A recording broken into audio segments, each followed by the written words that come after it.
Evet. Bugün de farklı bir modelle karşınızdayız. Bugün de sizlere Tecno Spark 30 Pro. Bakın beyaz inci. Telefonun ekranı hasarlı, kırık. Biz bunun ekran değişimini yapacağız. Daha önceki videomuzda Tecno 30 Pro'nun ekran değiştirmiştik. Bugün de Tecno Spark 30 Pro ekran değişimi yapıyoruz. Her iki model birbirinden farklıdır arkadaşlar. Evet, telefonumuzun ekranı değiştirmek için öncelikle kapağımıza ısı uyguluyoruz ve kapağını söküyoruz. Tecno Spark 30 Pro Cemil abimizin telefonu düşme sonucu maalesef işten komple hasar alıyor ve ekranı gidiyor, görüntüsü gidiyor. Onun için en önemli olan şey telefonun bilgileri. Biz de abimize söyledik. Herhangi hiçbir bilgi silinmeden biz bu işlemlerini gerçekleştireceğiz. Evet.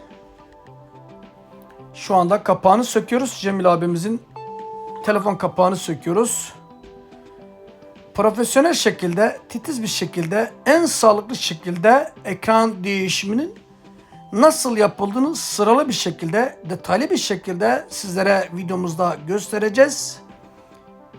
Sizin de Tecno cihazlarınız, Samsung cihazlarınız, Infinix cihazlarınızın ekranı kırıksa mutlaka sizleri de mağazamıza bekliyoruz. En kısa sürede ekran değişimlerinizi yapıp teslim ediyoruz. Evet, beyaz inci telefonumuzun kapağını söktük Cemil abiye.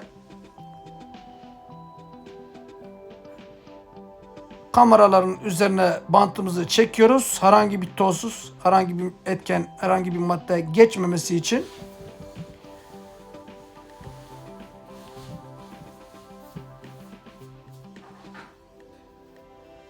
Cemil abinin telefonuna yazık oldu. Cemil abinin telefonun bilgilerini silmeden biz bu işlemleri gerçekleştireceğiz. İç ekran sağlam olsaydı sadece camını da değiştirdik ama içi komple dağıldığı için biz bunu komple ekran değişimi yapıyoruz abimize. Evet arkadaşlar, sizin de telefonlarınızın ekranı kırıksa buyurun getirin. 20-25 dakikada ekran değişimini yapıp teslim ediyoruz.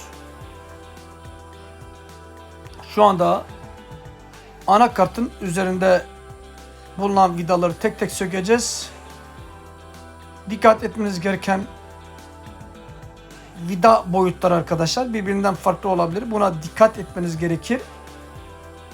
Anakart ve şarj soket bordunun olduğu kısım vidaları birbirinden farklıdır. Onun için dikkat ediniz ekran değişimi yaparken. Tabii ki zaten ekran değişimini tam detaylı olarak videomuzda sizlere göstereceğiz. Biz de daha dikkatli işlemlerimize devam etmek için sessiz bir şekilde devam edeceğiz. Ürünle ilgili sorularınız varsa da sol tarafta iletişim bilgilerimiz var. Kendiniz mağazamıza başvurmak isterseniz, ekran değişimi yapmak isterseniz yerimiz metro, metrobüs Marmara'ya yakın olan bir konumda. Söğütlü Çeşme metrobüsüne Marmara 2-3 dakikalık bir yürüyüş mesafesindeyiz. Gelirseniz aynı saatte, aynı dakikada ekran değişimi yapıp teslim edeceğiz sizlere. Evet. Biz de sessiz bir şekilde devam edeceğiz dediğimiz gibi. Videomuzu beğenmeyi ve kanalımızı takip etmeyi unutmayın arkadaşlar. Sorularınız varsa yazabilirsiniz. Teşekkür ediyoruz.